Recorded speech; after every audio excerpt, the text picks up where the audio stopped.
Hey everyone, it's Deke. Diablo 4 is just around the corner. In just a few days, we're going to be leveling up, and I wanted to give my tips and thoughts on how to do that the most effectively. We're all going to need to complete the storyline, unlock our mounts, and reach level 50 to unlock the Endcap Dungeon that allows us to get into World Tier 3. With that in mind, this is what I'm thinking will make the most sense for leveling. Focus on a build for your chosen class that has good mobility and can kill elites and bosses. Trash is easy and not that important. If you're playing solo, you should play on World Tier 1 up to level 50 to burn through elites and bosses as quickly as possible. We won't have tricked out legendary builds, so there's not much reason to raise the world tier in solo unless you just want to do it for fun. If you want to grind dungeons in between story quests, I think a 4-player group in World Tier 2 does make sense for all the bonus XP we'll receive, and having 4 people does make things pretty quick. Make sure you're gathering herbs as you run by them in the world. Once potions are unlocked, make yourself the plus 5% XP pots for a boost, and don't forget to use them, they last 30 minutes.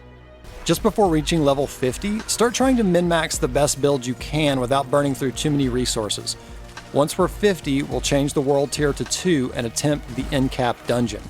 Once we unlock World Tier 3, I think grouping 4 players is going to be the way to go to get to 75 and then on to level 100.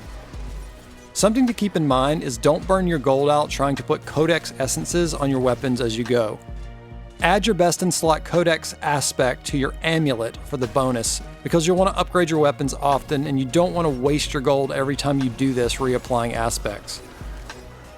The big milestones we're looking at are level 50, World Tier 2, first Endcap Dungeon. You're going to need a decent build to complete this.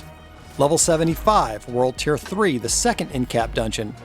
You're going to need a pretty strong build to complete this one.